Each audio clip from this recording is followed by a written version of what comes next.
सवर्ण विरोधी योगी सरकार, यूपी सियासत में मचा यूजीसी को लेकर हाहाकार। दिल्ली भी टेंशन में आई, बरेली सिटी मजिस्ट्रेट ने खोलकर रख दिए धागे। इस्तीफों की लगी बीजेपी में झड़ी, सरकार की अब मुश्किलें बढ़ी। अखिलेश भी देखकर रह गए दंग, शंकराचार्य ने किया ब्राह्मण अफसर का समर्थन। यूजीसी की चिंगारी सियासत में ऐसी भड़की है जिसने बीजेपी की हालत पस्त कर दी है, क्योंकि एक और जहां ब्राह्मण अफसर ने सरकार का चिट्टा खोलकर सामने रखा, तो वहीं दूसरी ओर अब बीजेपी के ही पदाधिकारियों के इस्तीफों ने सरकार की मुश्किलें बढ़ा दी हैं, जिसने सबको हैरानी में डाल दिया है। खबर तो ये भी है कि इस मुद्दे पर अखिलेश शिवपाल भी नजर बनाए हुए हैं, क्योंकि यूजीसी को लेकर जो बवाल देश की सियासत में चल रहा है उसने बीजेपी के नेताओं की भी नींद उड़ाकर रख दी है, जिसके पीछे की वजह सवर्ण समाज की नाराजगी है। लगातार सवर्ण समाज अब सरकार के खिलाफ खुलकर सड़क पर आ रहा है और ब्राह्मण विरोधी योगी सरकार की बात कह रहा है।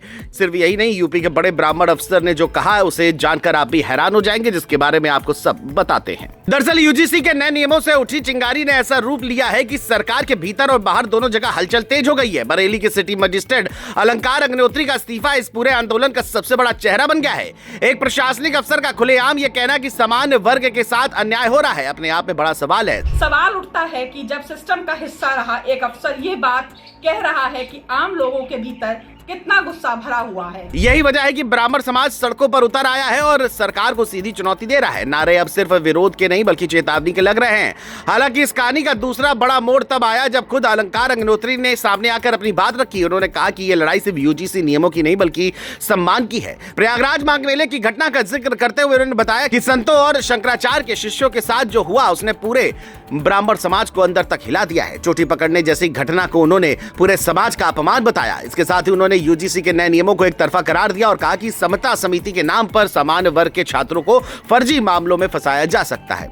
सबसे तीखा वार उन्होंने अपने ही समाज से आने वाले सांसदों और विधायकों पर किया। सवाल पूछा कि जब समाज सड़कों पर है तब उसके प्रतिनिधि चुप क्यों हैं? क्या सत्ता की कुर्सी समाज के सम्मान से बड़ी हो गई है? यही सवाल इस आंदोलन को और धार दे रहा है। इस्तीफे के बाद जो घटनाएं सामने आई उन्होंने इस पूरे मामले को विस्फोटक बना दिया है।